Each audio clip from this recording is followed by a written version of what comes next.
Tapete vermelho pro mestre Léo Batista. Alô, pessoal. Muito boa tarde. Vasco não vai baixar, hein? Estão ouvindo? Presta bem atenção. Não vai baixar. Vamos a pelear hasta... Haga lo que haga, Vasco não vai baixar. Não vai baixar, absolutamente. Entendeu bem o que disse em espanhol o técnico Ramon Dias? Ele disse que o Vasco não cai de jeito nenhum. O time jogou em Salvador e milhares de vascaínos foram até o entorno de São Januário, no Rio. Uma forma de protestar porque o estádio segue impedido pela justiça de receber público. Essa galera sofreu com o primeiro tempo. Encarou, bateu, Rasteirinho, pega, Léo Jardim. Chute, Rasteirinho. E aos 44 minutos, o Bahia conseguiu o gol. Rezende na linha de fundo, bateu na primeira trave, sobrou Ademir lá dentro. Ademir empurra pra rede. O Bahia abre o marcador no finalzinho do primeiro tempo. No segundo tempo, o Ramon Dias colocou o francês Payet. Estreia da principal contratação do Vasco, hein? Entraram também no intervalo o Marlon Gomes e o Sebastião. O Vasco melhorou. E aí, aos 16 minutos, Gilberto fez pênalti no Marlon Gomes. Tá no chão, é pênalti! O argentino Ferretti foi para a cobrança. É do Piratão, é do Bernetti. E o Vasco empata o jogo na Fonte Nova. Festa em São Januário. Mas o Bahia voltou a assustar na cabeçada do Rezende. E logo depois desse lance, entrou o Jair. E não era a noite dele, não. Primeiro porque o Payet rolou e o Jair teve tudo para virar o placar. Vem chute do Jair pra fora! Inacreditável gol que perdeu o Jair! Ô, Jair, o Vasco nessa situação e você perde o gol, cara. E nos acréscimos, o Jair ainda deixou o braço no rosto do Luciano Juba.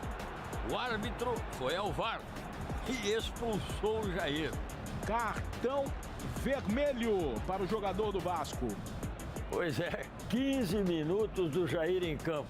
Perdeu um gol e ainda foi expulso. Não era a noite dele mesmo, né? 1-1.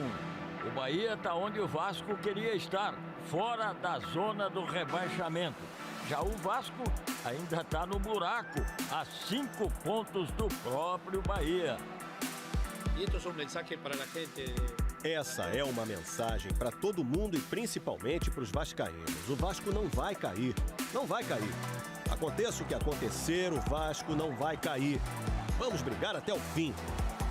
O Vasco ganhar opções. Porque, cara, se o Marlon jogar 2 ou 3 tostões de futebol, ele é titular desse time, entendeu? É que ele não vinha jogando 2 ou 3 tostões de futebol. Tem que ter uma sequência. Nas chances que ele não teve. Tá conseguindo. E claro que é melhor ter uma sequência. Se o Sebastião tiver alguma qualidade, como ele demonstrou ontem, talvez ele não vá ser titular, mas ele joga.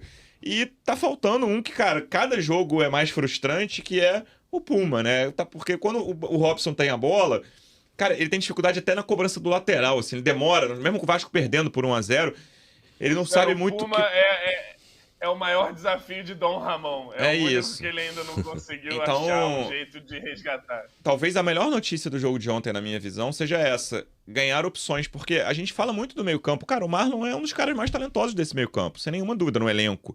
Tem o Paulinho ali e o Marlon, o Payet agora, claro. Não tem, fora o Paulinho e o Payet, certamente não tem mais ninguém melhor que o Marlon na bola nesse elenco. E ele é um cara dinâmico, não é o Jair, que é bom de bola e é preguiçoso, lento. Pô, o Marlon tem tudo o que precisa na teoria, sim. Entendeu? Por que ele não é titular desse time é um mistério. E acho que tem muito dele também, não é só culpa do Barbieri, do William, do Ramon Dias. Passa muito pelo próprio Marlon. E ontem a entrada dele, pô, ele achou um pênalti, né? Tipo, jogada individual, total mérito dele. Então, esse ganho de opções pode ser muito importante nos próximos jogos. O Marlon é um cara que, assim, a gente sempre vem, desde que ele subiu no ano passado, a gente imagina ele como titular, né? Ele voltou do Sul-Americano Sub-20, fez um baita campeonato lá e todo mundo esperando, voltou para assumir essa vaga e não conseguiu, foi mal. Eu acho que entrou bem ali contra o Flamengo, né? Fez um bom clássico contra o Botafogo Carioca, na derrota Carioca no Brasileiro. também, O melhor jogo né? dele até ontem foi o Botafogo 2-0, que o Vasco foi muito mal, mas ele foi disparado o melhor do time. Eu lembro até no jogo contra o Grêmio, quando tava chegando aquela galera ainda, começou com o Paulinho para Praxedes, a gente até conversando ali, por que o Marlon não é Ele foi titular contra o Bragantino e foi mal, jogou um foi, tempo só. então ele não tá conseguindo essa sequência. Se ele entrar sempre assim, tem que ser titular. Eu acho, não sei se eu colocaria como titular contra o Fluminense. Acho que é bom o Ramon ter opções no banco também, porque o Vasco antigamente não conseguia. Antigamente Não, não olhava fala pro banco, 40 dias. Não, olhava pro banco e era Não vontade conseguia de chorar. formar um time, né? Agora você tem opções. Eu colocaria, hein? Eu colocaria um time, tiraria esses pontas aí. Isso que eu ia falar. E daria um jeito de encaixar o Marlon. O Marlon fez a Série B jogando pelo lado direito do ataque, né? O Marlon, eventualmente, ele entrou ontem meio pelo lado. Não era esquerdo, ponta, mas Entre lado, assim. Eu acho que pode ser. Aí você entra ali com o Marlon e com o Paê do outro lado, você vai perder a velocidade. Talvez, se bem que o Marlon é um cara que também tem um pouco de velocidade, né? Não é um ponta. Zé Gabriel, Paulinho, Praxedes, Marlon, Paê e Verrete. Essa pode ser a formação. Eu acho que o Marlon, enfim, a gente sabe que tem talento. Eu acho que é o cara aí do elenco do Vasco, tem o maior potencial de ser uma venda robusta aí no futuro. É um cara que é monitorado aí, o Milan está sempre de olho nele, enfim, mas ele não conseguiu se firmar nessa temporada. Ele jogou mais no Vasco na temporada passada, sem dúvida, do que nessa, mas fez um partidaço ontem, entrou bem. E eu torço aí, eu acho que se ele conseguir ter essa sequência, é um ganho que o Vasco vai ter. A sensação que a gente tem, o que a gente ouve é que internamente ele tem esse lado assim de puxar um pouco de paizão, de vamos lá, bora lá trazer o grupo para si, né? E a gente vê também os jogadores do Vasco estão com sangue nos olhos, ganharam uma confiança antes desse início dessa sequência, antes do jogo contra o Grêmio, era uma coisa muito, né? Acho que dava para ver em campo, mas ali em São Januário, após as partidas, todo mundo cabisbaixo, saindo do vestiário. Acho que internamente ele já vinha fazendo isso, né? E ontem ele chegou, não sei se inspirado lá na entrevista do Bruno Lage, que queria dar um claro recado. Foi o contrário, né? Não, mas de chegar e... Né, o Bruno Lage irritou o torcedor do Botafogo. Ele conseguiu passar. O Bruno Lage foi... Não cabe a nós analisar aqui, mas foi muito ruim. Ele com 10 pontos de diferença conseguiu criar uma crise ali. Pois é. E o Ramon fez o contrário. Mas eu acho que esse espírito que ele tem passado internamente, sabe? A gente vê os jogadores do Vasco, todo mundo tá muito confiante, enfim. E o Ramon ontem chegou para dar esse recado e também para dar o recado de São Januário, que já virou... Enfim, eu acho que tá todo mundo comprando o barulho do Vasco nessa e internamente também, assim, os caras querem muito jogar em São Januário com a torcida.